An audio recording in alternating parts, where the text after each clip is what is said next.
and welcome to the Spawdcast. My name's Carrie Hyde, and I am your host and your pet's life coach.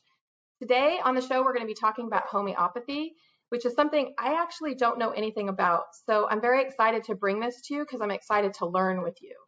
But I brought on somebody that has not only shaped my views of how we treat animals and how we see animals, but also somebody who has no idea how much he changed the course of my life.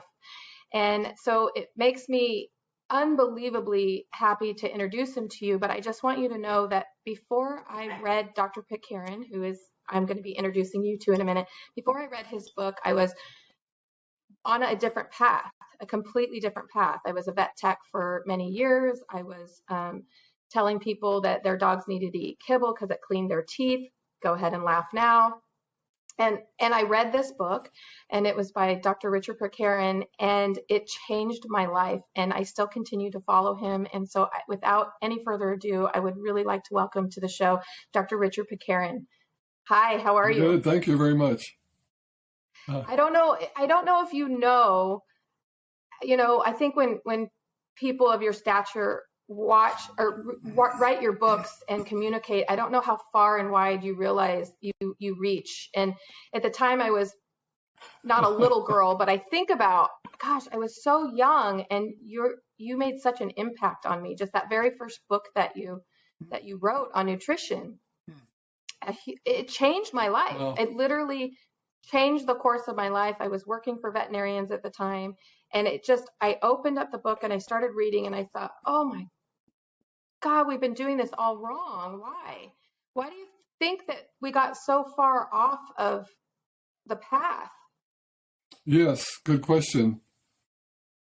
And that's a profound question, Carrie. We could spend an hour on it.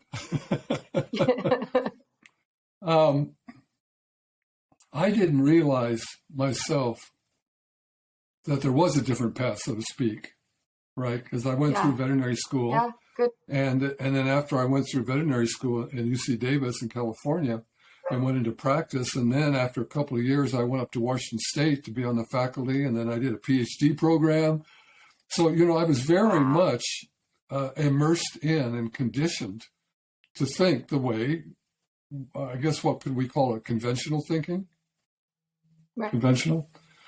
So it was not easy for me to change my view. That's a problem that we're going to find for everybody, that we propose a different, like in this podcast, if you say to people, look, there's a different way of seeing it. The challenge is to be willing to let go of what we've assumed before and think differently about it. So I had to struggle with that for some time. But from experience, I learned, okay, I see. I now see there are different ways of understanding it. There are different views. There's different ways to treat it. So I think the difficulty is it's complicated, but, we learn a certain way to think as we grow up. And then we tend to conform to a great extent to our culture's way of thinking, right? Absolutely. And at least in the U.S., I can't speak for all the other countries because I don't know them enough detail.